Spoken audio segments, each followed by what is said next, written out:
लखनऊ में सत्संग था तो मुझे एक भाई साहब मिले, वो एयरपोर्ट पे काम करते हैं इंडियन एयरलाइंस में। तो उन्होंने मुझे कहा कि मेरी शादी हुए 16 साल बीत गए, संतान नहीं थी, तो एक बार बापूजी लखनऊ एयरपोर्ट से दिल्ली जाने के लिए पहुंचे। तो अभी प्लेन में थोड़ा समय था तो मैंने प्रणाम किया, पूछा कि बापूजी संतान नहीं है और हमारे घर के लोग कहते हैं कोई बच्चा गोद ले लो, तो मैं गोद ले लूं? बापूजी ने 1 सेकंड आंख बंद की और कहा कि नहीं, गोद नहीं लेना, तुम पति पत्नी शिविर में आना, संतान होगी। आहा, वो शिविर में आए, बोले 3-4 शिविरें भरी और संतान हुई। खाली 1 सेकंड आंख बंद की गुरुजी ने।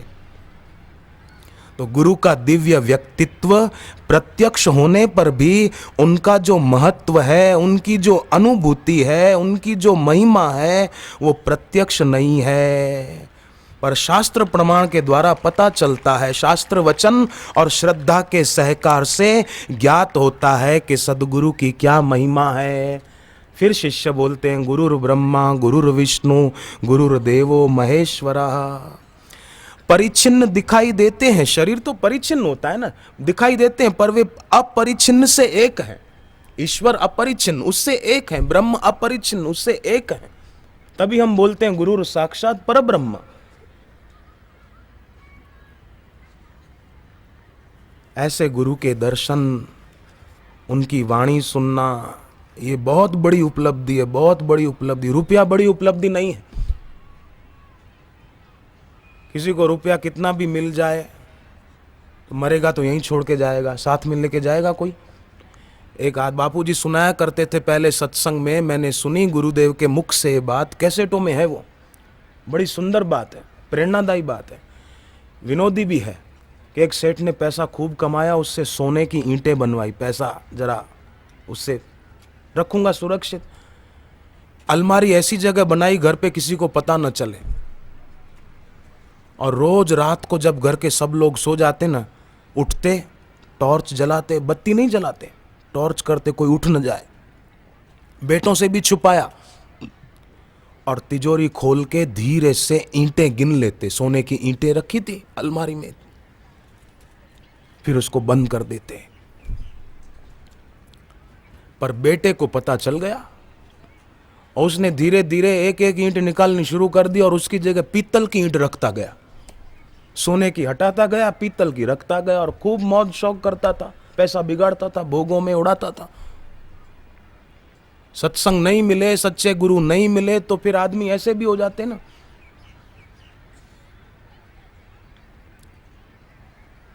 जब उसका बाप आखिरी सांस गिन रहा था तो अपने बेटे को कहा, ले बेटे चाबी और मेरी सोने की ईंटें निकाल के लिया, मैं एक बार देख लूं, मेरे को जरा संतोष होगा। तो लड़का बोला, पिताजी मैं ले आता हूँ। ले आया पर देखा कि ये तो पीतल की हैं। अरे बोले, बेटा ऐसा क्या कर दिया, मेरी सोने की ईंटें थी, तूने पीतल की कर दी, सारा पैसा उड़ा दिया, मेरी सोने की ईंटें। हाय रे हाय, सोने की ईंटें करता करता मर गया। राम राम करके जाना चाहिए दुनिया से, पर पैसा पैसा करते करते गया। दूसरा जन्म होता है, भगवान कृष्ण ने गीता में कहा है 8वें अध्याय में, और उसकी तैयारी हम लोग ही कर लेते हैं। अब कैसे करना है हमारे हाथ में।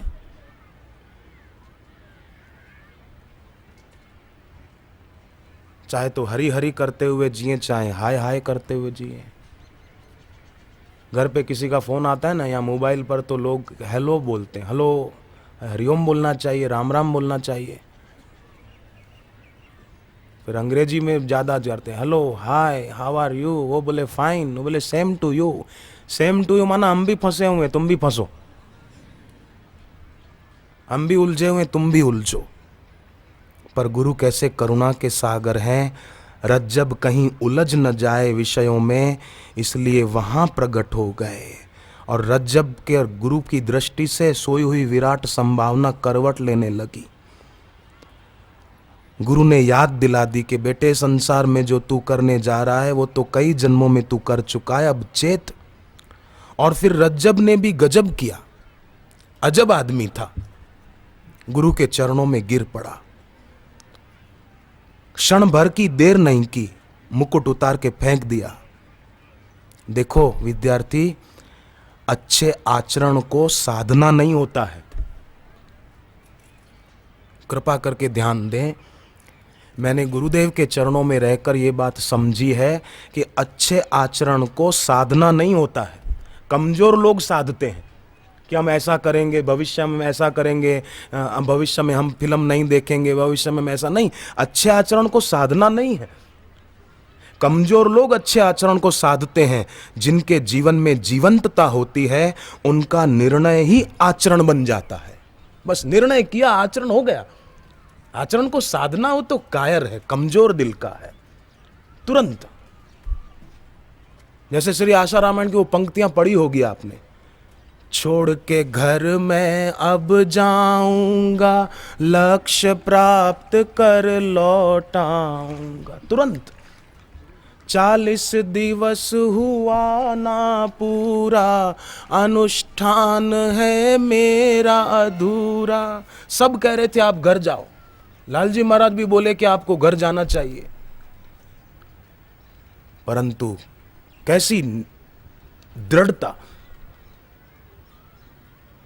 मीलों पीछे छोड़ा मंदिर, गए घोर जंगल के अंदर, घने वृक्ष तले पत्थर पर, बैठे ध्यान निरंजन का दर। रात गई प्रभात तो आई, बाल रवि ने सूरत दिखाई, प्रातः पक्षी कोयल कूकंता, छूटा ध्यान उठे तब संता। प्रातः विधि निवृत्त हो आए, तब आभास क्षुधा का पाए। नियम पूरा हुआ फिर भूख का एहसास हुआ। आजकल तो नियम पूरा होता ही नहीं, पहले से ही भूख का एहसास हो जाता है। फिर माला जल्दी जल्दी घुमाते हैं कि मेरा नियम जल्दी पूरा हो, मैं नाश्ता करूं। पाठ भी करेंगे तो जल्दी जल्दी, जैसे कोई बंदूक लेके पीछे पड़ा है। पाठ आनंद से करना चाहिए, प्यार से करना चाहिए, उस पाठ का परिणाम तुरंत दिखाई देता है।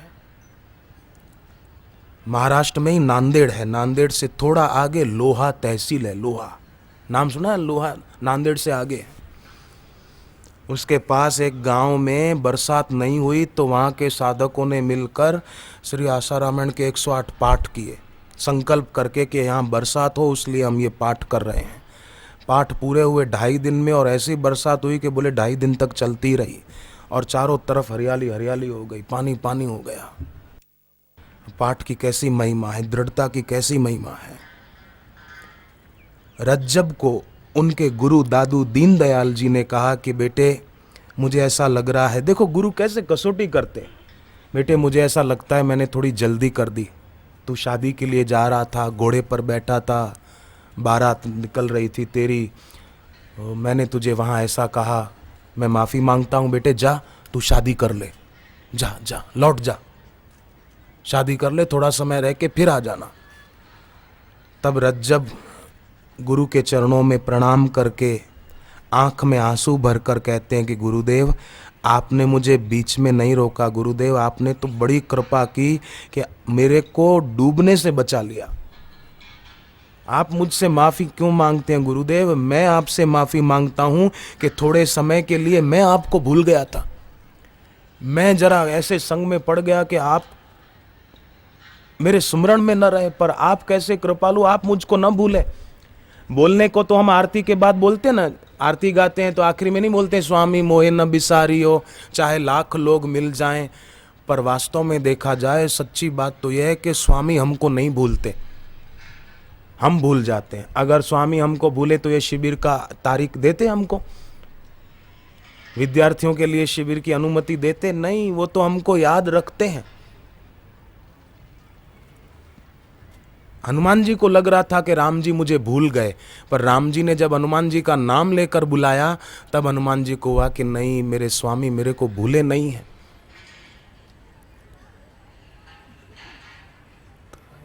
मेरे स्वामी ने मुझे याद रखा है।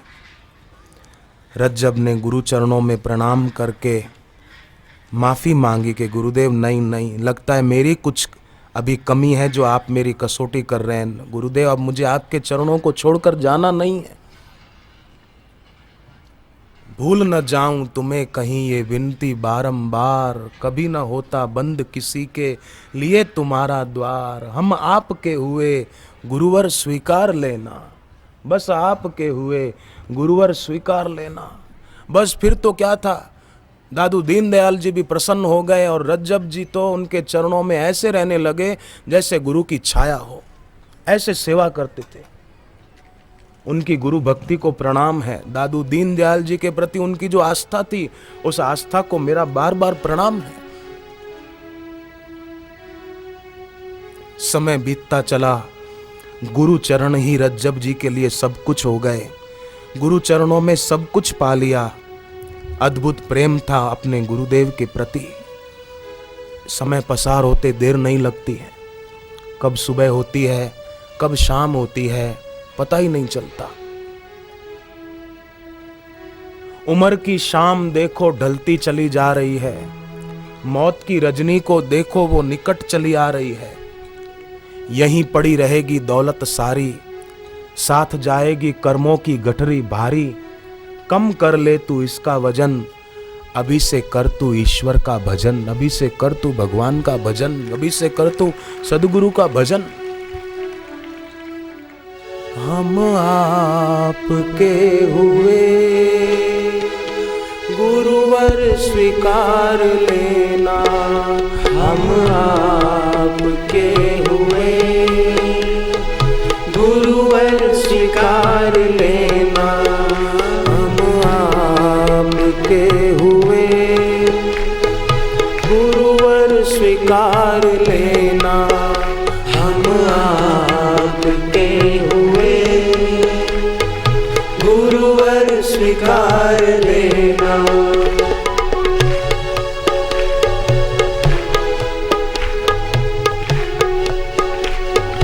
अंधकार से भरा था, निगुरा जिया था जीवन।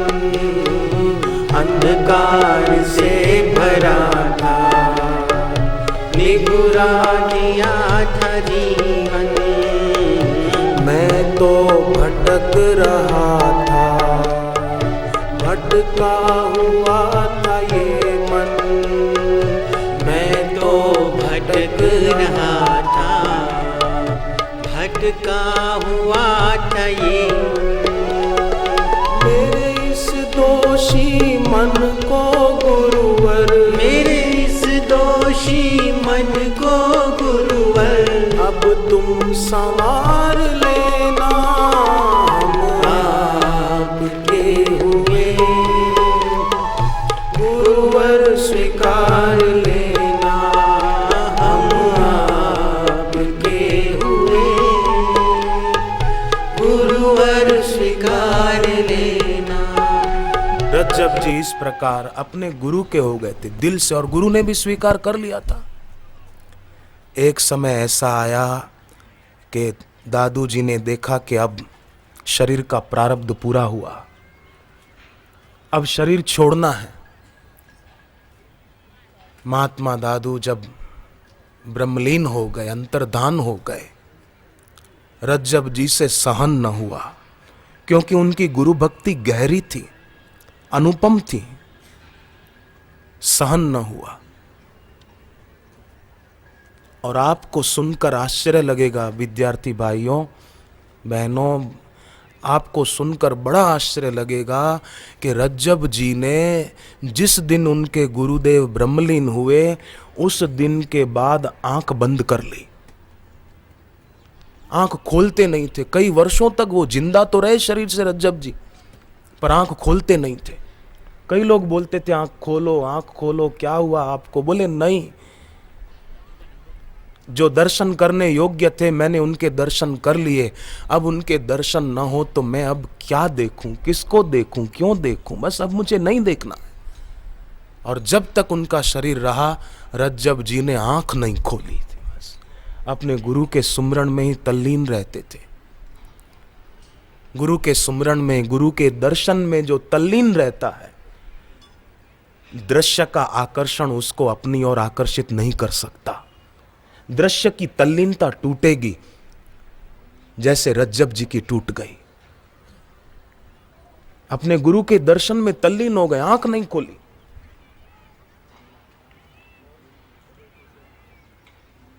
सिंध देश में एक संत हुए, स्वामी टेऊराम जी महाराज, वो कहा करते थे, संत जा दर्शन हरिय जा दर्शन, दर्शन साथे तन मन परसन। संत जी वाणी हरिय जी वाणी, जिन माणी तिन मुक्ति माणी। जिन्होंने गुरु की वाणी सुनी उन्होंने मुक्ति पाली। जिन्होंने गुरु के दर्शन किए मानो उन्होंने हरि के दर्शन किए। ऐसा वो संत बोलते थे। उनकी वाणी कितनी अच्छी, कितनी सच्ची है, कितनी कल्याणकारी है। दर्शनीय तिलको, रज्जब जी कहते मैं आंख किसके लिए खोलूं। रज्जब के लेखे में कोई रहा नहीं कि मैं उसको देखूं मेरे गुरु के सिवाय। जो दर्शनीय थे उनका दर्शन हो गया, अब देखने योग्य है ही क्या। प्रेम जो संसार की तरफ बह रहा था वो मुड़ चुका था गुरु के लिए, और गुरु ने भी अपनी दृष्टि डालकर अपनी आंखों के पीछे छिपे परमात्मा की तरफ रज्जब को मोड़ दिया था। गुरु की वाणी, गुरु की दृष्टि बड़ा काम करती है, बड़ा काम करती है। साधारण आदमी को दिखने में नहीं आएगा, समझ में नहीं आएगा, पर सचमुच बड़ा काम करती है। प्रेमिका से विवाह होने वाला था, पर देखो ऐसा प्रेम गुरु में बढ़ा कि प्रेम में आंख भी नहीं खोली। और फिर उन्होंने कहा, राम राय महा कठिन ये माया, जिन मोही सकल जग खाया। ये ईश्वर की माया ऐसी है कि जीव उसको मेरी मानकर उसमें फंस जाता है, फिर माया ही उसको खा जाती है। जैसे कोई बोले कि मैंने फिल्म देखी, बड़ा मजा आया। अरे मजा क्या है, आपकी आंखों की रोशनी कम हो गई। रोज देखते रहो, फिर देखो क्या होता है। भोग तो अब भी है, पेप्सी तो आज भी मिलती है, बर्गर तो आज भी मिलता है, मैकडोनल्ड में पिज्जा आज भी मिलता है, पर खाने वाले कई मर गए। भोग तो अभी भी हैं धरती पर, भोगने वाले कई मर गए। धनभागी वे हैं जो गुरु भक्ति योग का आश्रय लेकर भोगों से ऊपर उठ जाते हैं। उनका बड़ा भाग्य है। हम बड़े भाग्यशाली हैं जो हमको ऐसी पवित्र भूमि पर, यह नासिक पवित्र तीर्थ भूमि है, यहाँ कुंभ का मेला भी होता है, पंचवटी भी है और त्र्यंबकेश्वर ज्योतिर्लिंग भी है। त्र्यंबकम गौतमी तटे, गोदावरी को गौतमी भी कहा जाता है। गौतम ऋषि के तप से प्रकट हुई थी ना। त्र्यंबकम गौतमी तटे, उस पवित्र भूमि पर हम गुरुदेव के सानिध्य में आए हैं। तो उनके सानिध्य में जो आता है, भगवान ने गीता में कहा, मामेव ये प्रपद्यन्ते। 7वें अध्याय में और 18वें अध्याय में भगवान बोले हैं मामेव, 18वें बोले मामेकम। तो भगवान की और गुरु की शरण वो माया से छुड़ा देती है। देखो रात को हम सपना देखते हैं, विद्यार्थी आते हैं ना, कई बार रात को सपना नहीं आता है। रात को सपना देखते हैं ना, वो थोड़ा थोड़ा दिन में याद रहता है, परंतु रात को सोते हैं गहरी नींद में तो दिन का स्वप्न, ये भी स्वप्न ही है, पर ये याद नहीं रहता। इससे सिद्ध होता है ये दिन का स्वप्न रात के स्वप्ने से भी कमजोर है। इसको एक दृष्टांत के द्वारा यूं समझें कि एक चाचा थे, गांव में रहते थे। कुछ जवान लड़कों ने एक दिन उस बूढ़े चाचा के पास आकर कहा कि आप फिल्म देखने चलोगे? बोले मैंने मेरी जिंदगी में नहीं देखी, 60 साल का बूढ़ा हो गया, अब क्यों फिल्म देखूं, बुढ़ापा क्यों खराब करूं? बोले बहुत अच्छी पिक्चर, आप चलो। बोले पिक्चर और अच्छी? जाओ जाओ, मुझे नहीं देखनी। बोले नहीं आप चलो, नई पिक्चर आई है। पिक्चर का नाम बोले वो लड़के के, हाथी मेरे साथी। ये तो याद रहता है कईयों को। अब रोज एक की एक बात कान में पड़ी तो वो दादा को भी हुआ कि चलो देख के आऊं। तो उन लड़कों के साथ गए थिएटर में। दरवाजे बंद हुए, कुर्सी पर बैठे तो पर्दे पर शुरुआत में कुछ हाथी दिखाई दिए। तो चाचा अपनी कुर्सी से खड़े हो गए, इधर भागे उधर भागे, आगे दौड़े पीछे दौड़े। तो लोगों ने कहा पिक्चर चालू हो गई, आप क्यों दौड़ रहे हैं? वो बोले कि सामने इतने सारे हाथी तुमको दिखाई नहीं देते? तो वो बोले दादा ये पिक्चर है, पर्दे पर चल रही है। अरे बोले मैं भी जानता हूँ पिक्चर है, पर्दे पर चल रही है, पर उन हाथियों को थोड़ी पता है कि ये पर्दा है पिक्चर। अभी पर्दा फाड़ के बाहर आ गए तो, इसलिए मैं बचने का रास्ता खोज रहा हूँ। अब वो पिक्चर के पर्दे के हाथियों को सच्चा मान रहे थे। ऐसे ही जो लोग हृदय में अज्ञान का अंधेरा होता है वो इसको सच्चा मानकर उसमें उलझते हैं। इसलिए गुरु भक्त रज्जब कहते हैं कि राम राय महाकठिन ये माया जिन मोही सकल जग खाया। यह माया शट दर्शन खाए बातनी जग बोराया। जो बड़ी बड़ी बातें करते थे उनको भी माया ने अपनी लपट में ले लिया, बातों ही बातों में उलझते चले गए। रज्जब कहते हैं जिन्होंने गुरु से पीठ की उनको माया ने लपट में ले लिया, पर जिन्होंने गुरु से पीठ नहीं की, संसार से भोगों से पीठ की और भगवान के गुरु के सन्मुख हो गए और गुरु से भगवान का नाम लेकर जप किया, तो माया उनका कुछ बिगाड़ नहीं सकती। मारे बहुत नाम सु न्यारे जिन यासु मन लाया। जिन्होंने इसमें मन लगाया उनको तो माया ने मारा, पर जिन्होंने गुरु में और भगवान में मन लगाया उनको माया मार नहीं पाई। कैसी है गुरु की करुणा और कृपा। मैं आश्रम में था ना पहले, तो गाय चराने की सेवा थी मेरी। तो गाय लेकर जाता था जंगल में, कभी नदी में, तो गाय बार बार गौशाला की ओर देखकर, जो बछड़े वाली गाय होती थी वो गौशाला की ओर देखकर रंभाती थी जोर से। बीच बीच में चारा चरती पर फिर गौशाला की ओर देखती, फिर थोड़ा चारा चरती, फिर गौशाला की ओर देखती।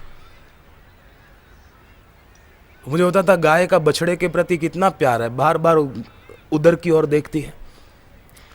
महापुरुषों ने कहा है इसी प्रकार हम भी संसार में रहें। हम भी खाते पीते तो हैं, पढ़ते लिखते हैं, पर हम भी जरा बीच बीच में उनकी ओर नज़र करते रहें। आंख बंद होती है ना, पलकें बंद होती है, भगवान ने सुविधा दी है कि पलकें बंद हो तो जरा उसको याद करें जो देखने की शक्ति देता है।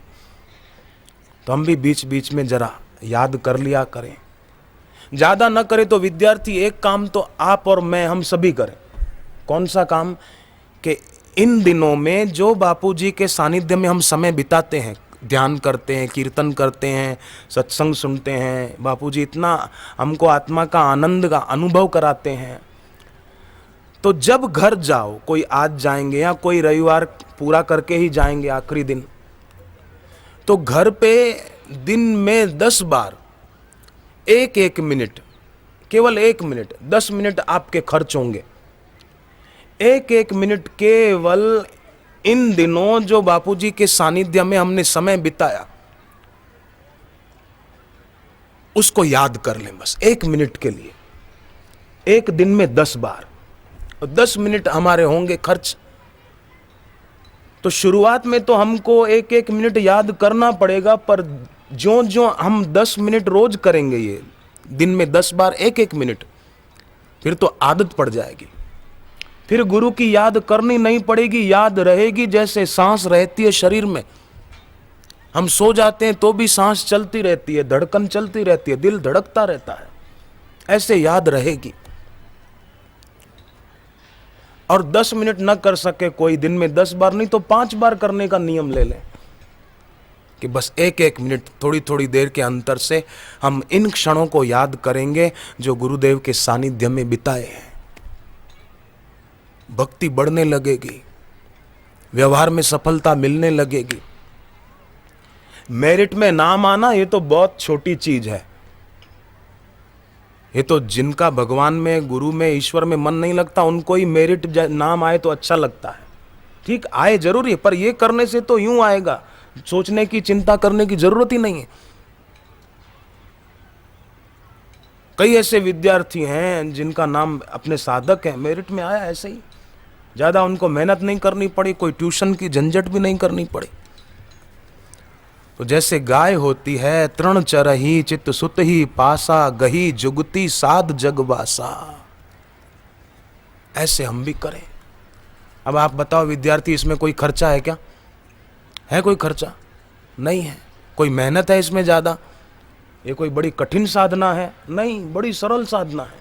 और आप जब करोगे ना तो इतना आनंद आएगा, इतना आनंद आएगा कि आपको लगेगा कि बहुत बहुत अच्छा, फिर याद रहेगी। और फिर ऐसी निश्चिंता रहेगी जैसे बेटे ने बाप के हाथ में हाथ दे दिया। सामने से शेर आता हुआ दिखे तो भी बेटा डरता नहीं, क्योंकि मैं तो बाप के साथ हूं, मुझे किस बात की चिंता, मुझे डरने की क्या जरूरत है। एक आदमी के ऊपर केस कर दिया था किसी ने झूठा, पंजाब के अमृतसर शहर में।